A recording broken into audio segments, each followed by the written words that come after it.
Gente, nesse vídeo 2 nós vamos falar então de fato sobre campo magnético, tá bom?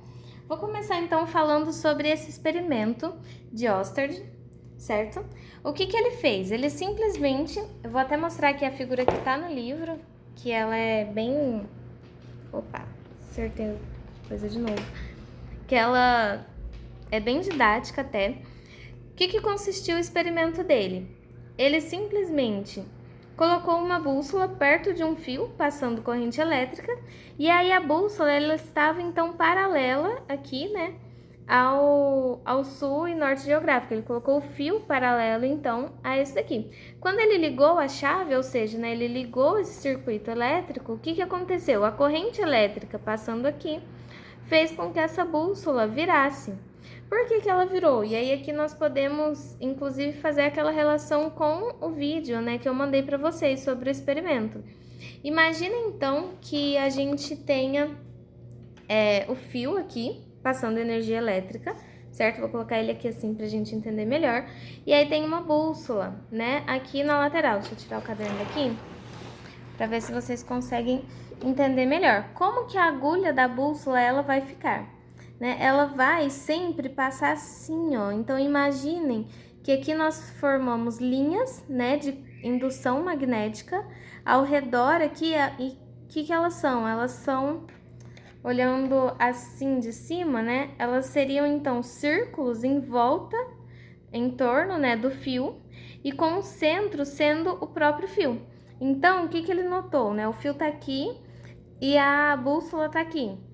Quando a corrente elétrica começou a passar, ele fez isso. Por que ele fez isso? Então, sendo tangente sempre à bússola, a linha que passa, né, é ao entorno desse fio, tá bom? Então, com isso, ele concluiu o quê, né? Que a corrente elétrica, ela vai gerar uma região de influência magnética, que a gente chama, então, de campo magnético. E aí ele viu a relação entre eletricidade e magnetismo, tá bom? Que formam-se, então, ao redor do ímã ou dos condutores, né, de energia elétrica, forma, então, esse campo magnético, tá bom? E aí eu convido vocês a ver a página 140, né, a figura da página 140. Vou mostrar aqui para vocês, mas eu fiz o desenho também depois. Essa figura aqui. O que eles fizeram, né, nesse experimento? Eles colocaram limalhas de ferro, então são esses pozinhos aqui, né, certo? E aí, olha só o desenho que ela forma. Nós temos aqui os dois polos, certo? E olha, gente, a disposição das bússolas. Elas mostram certinho, então, as linhas, né, de indução aqui, ó, saindo do polo norte para o polo sul. Olha só que interessante, certo? E aí, com isso, eu coloquei dois exemplos aqui. Aqui eu estou falando das linhas, né, também, ó. As linhas, elas vão, então, conforme a geometria do ímã, né? Nós temos aqui a geometria aqui do ímã, ela sai do norte e vai para o sul. As linhas, né, de indução magnética, elas são fechadas, ou seja, elas sempre circulam aqui, certo? E dentro do ímã, inclusive. Então, e agora que eu vou falar, na parte externa, né, externamente as linhas, elas vão se orientar do polo norte, então saindo do polo norte e indo até o polo sul, e internamente elas vão do sul para o norte. Se a gente conseguisse colocar uma bússola dentro do ímã, a gente ia ver as bússolas assim, tá bom? Esse desenho aqui, que parece uma pipa, na verdade ele é a representação de uma bússola, tá bom? A agulha da bússola, como se fosse. E aí aqui nós temos o sul de azulzinho e o norte de vermelho, rosa, tá bom? Geralmente os desenhos são assim. Então, quando vocês virem na prova, já fica mais fácil, saber norte, vermelho, azul, sul, tá bom? Então, gente, e aí aqui nós temos o exemplo 2, que foi o exemplo, inclusive, do experimento, né? Nós temos aqui, então, um fio passando uma corrente elétrica aqui dentro, e nós temos essa linha de indução, né? O campo magnético circular. E aí nós chamamos o campo magnético de circular e concêntrico no fio. Por quê? O centro desse círculo, né, formado ao redor do condutor aqui, passando corrente elétrica, é justamente o fio, tá bom? Então, o centro desse círculo, das linhas de indução magnética, do campo magnético, é justamente o fio. E aí, gente, com isso nós temos então o vetor de indução magnética ou vetor campo magnético, que é representado pela letra B, tá bom? Ele é um vetor, tem a setinha aqui em cima.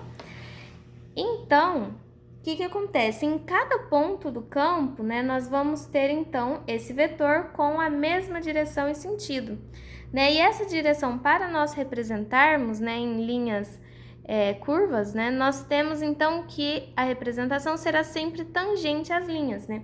O que é tangente, gente? Olha, imagina então que aqui, né, o vetor, aliás, nós temos aqui a linha, é como, quando a gente fala tangente, é como se estivesse tirando uma casquinha sempre da linha, né? Então, vai ter tangente aqui, enfim, toda a parte, assim. Então, o vetor, se nós formos representar, ele sempre vai estar meio que tirando uma casquinha da linha, tá bom? É como se estivesse fazendo uma curva e, de repente, ele escapa. E aí, nós temos aqui, certo? Então, ele vai sair sempre assim, tá bom? Então, nós temos aqui a representação do vetor indução magnética ou vetor campo magnético formado a partir de uma corrente elétrica e do ímã também. Notem aqui, ó, que só está representado mais linhas, mas nós temos então as linhas de indução saindo do norte e indo para o sul, sempre, com a representação dos vetores, tá bom? E nós temos um caso particular, que é do campo elétrico uniforme, né? Ele vai ter o que, então? Sentido, intensidade e direção serão sempre os mesmos em todos os pontos, certo? E aí nós temos, então, linhas de indução sempre paralelas. E o nosso vetor, campo elétrico, ele vai ser... Aliás, campo elétrico, desculpa. Nosso vetor, campo magnético, ele vai ser sempre constante, né? E aí uma representação que vocês vão ver muito, né? Que representa, então, esse tipo de caso, então seria um ímã, né, que ele é curvado assim, então ele tem os dois polos aqui. Então imaginem que esse é o norte e esse é o sul. E aí como que vão ser então essas linhas de indução? Elas vão passar aqui, ó, certo? Saindo sempre do norte e indo pro sul, tá bom? Certo? E aí aqui eu deixei uma perguntinha final para vocês responderem na atividade junto com a pergunta 1 que eu fiz aqui. Cadê? Aqui, tá bom? Sobre quando a gente parte os ímãs, ok? Então, gente, como que nós vamos saber qual que é o polo norte e o polo sul desse ímã, apenas observando essas duas linhas de indução que eu escrevi aqui? Então, vocês, por favor, respondam qual será, tem que explicar também, né, como que nós fazemos para saber, como que nós analisamos e qual será aqui o norte e o sul, A e B, tá bom? Muito obrigada e até mais!